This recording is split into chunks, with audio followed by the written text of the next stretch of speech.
అలాగే వైసీపీ పాలనలో అఫీషియల్ గా ఆన్ రికార్డ్ 219 గుడుల్ని అపవిత్రం చేశారు. విగ్రహాలని విధ్వంసం కావచ్చు, రథాలు తగలబెట్టడం కావచ్చు, అలాగే 300 పైచిలకు మన దేవాలయాలను అపవిత్రం చేశారు. ఇన్ని జరిగినా కానీ ఎప్పుడు నేను గుర్తిస్తూనే ఉన్నాను. ఆ రోజు రామతీర్థం సమయంలో కూడా రాముల వారి విగ్రహాన్ని తల నరికేస్తే అర్చకులు దాన్ని రాముల వారి విగ్రహాన్ని ఇలా పట్టుకొని ఆయన బాధపడుతూ ఉంటే ఆ రోజు కూడా నేను తెలియజేశాను. ఆ రోజు కూడా అందరూ ఏకం కావాలి.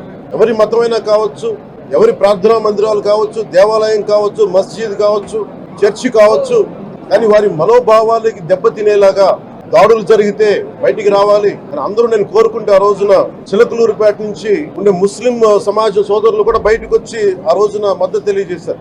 చాలా అవకతవకలు జరుగుతూ ఉన్నాయి, ప్రసాదాలు కల్తీ జరుగుతూ ఉన్నాయి, సరిగ్గా లేవు, ప్రసాదం నాణ్యత పోయింది, డబ్బులు కలెక్ట్ చేస్తున్నారు. అసలు టీటీడీ మీద కూడా వైట్ పేపర్ రావాల్సిన అవసరం ఉంది.